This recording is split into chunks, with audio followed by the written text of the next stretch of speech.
Hello, welcome to Kellogg Public Library's virtual story time. My name is Sherry. The story I'm going to share with you today is The Giant Hug by Sandra Horning, illustrated by Valerie Gorbachev. What do you want to send Grammy for her birthday? Owen's mother asked. A giant hug, Owen replied. He opened his arms as wide as he possibly could to show how giant the hug would be. Do you want to draw a picture of you hugging Granny? His mother asked. No, Owen said. I want to send a real hug. I'll give the mailman a hug and ask him to send it to Granny. They gathered their letters and walked to the post office in town. Soon they got to the front of the line, and Mr. Nevin called out, Next. I want to mail a hug to my Granny. Will you please send it? Owen asked in a most polite voice. Well, we don't normally send hugs, but I suppose we could give it a try, Mr. Nevin said.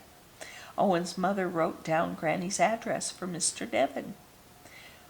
Owen walked behind the counter, opened his arms as wide as he possibly could, and gave Mr. Nevin a giant hug.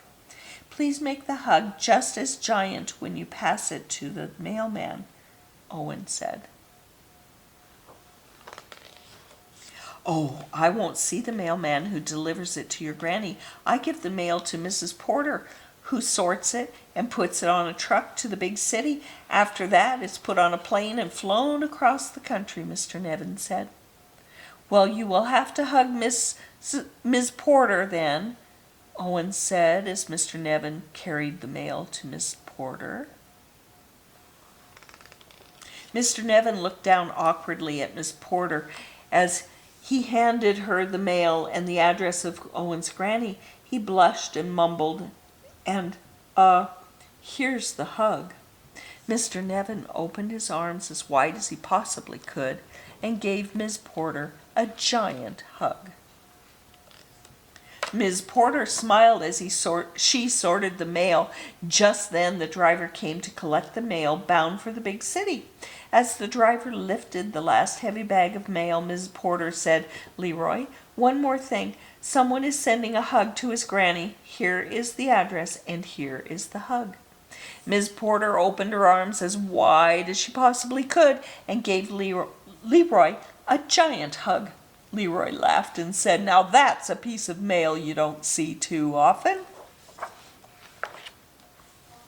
Leroy whistled on the way to the big city. After unloading the mail, he checked the schedule to see who was driving the mail to the airport. It read James. Leroy found James in the break room, eating his morning snack. Hi, James. I know this seems a little odd, but a hug is being sent through the mail to someone's Granny, and this is her address, Leroy said. Leroy opened his arms as wide as he possibly could and gave James a giant hug. James cringed. He was not the hugging type, but he would do his job. Later that afternoon, James arrived at the airport. He asked a mail handler when the mail was being loaded onto the plane. That mail was taken to the plane a few minutes ago, the mail handler said. James rushed to the plane where Captain Johnson was getting ready to board. Captain, a kid is sending a hug through the mail to his Granny. Here is the address, and here is the hug, James said with a grimace. James opened his arms as wide as he possibly could and gave Captain Johnson a giant hug. Now isn't that a grand way to start the day? Captain Johnson bellowed. When the plane landed, Captain Johnson walked to the airport post office. He saw Amanda standing next to the mail truck, looking sad. Hello, are you driving the truck to the city? Captain Johnson asked. Amanda nodded glumly. A hug is being sent through the mail, Captain Johnson announced.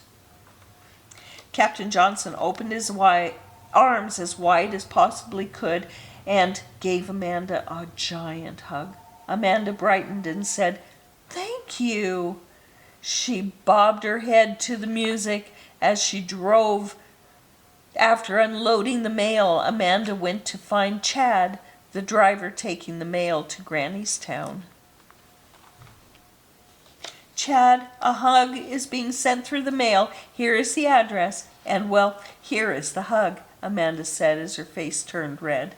Amanda opened her arms as wide as she possibly could, and gave Chad a giant hug. Chad chuckled and said, "Finally! Do you want to go dancing tomorrow?" "I'd love to!" Amanda exclaimed. Chad kicked up his heels and hopped in his truck. Early the next morning, Chad drove to Granny's town. As he prepared to return to the city, he remembered the hug. "Who will be delivering the mail to Penside today?" Chad asked the supervisor.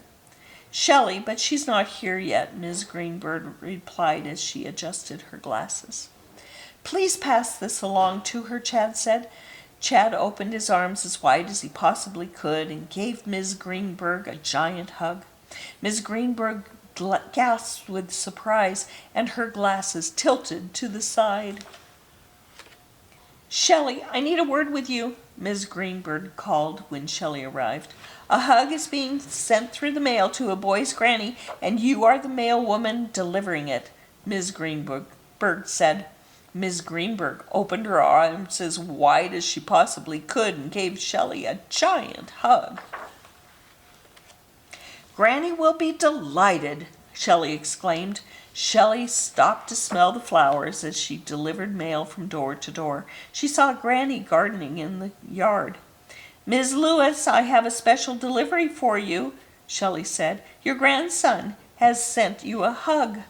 Shelley opened her arms as wide as she possibly could and gave Granny a giant hug.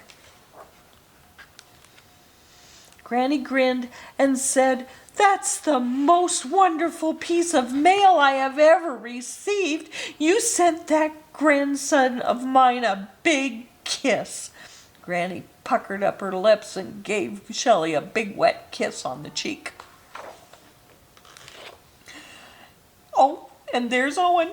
He got his kiss." That's the end of our story.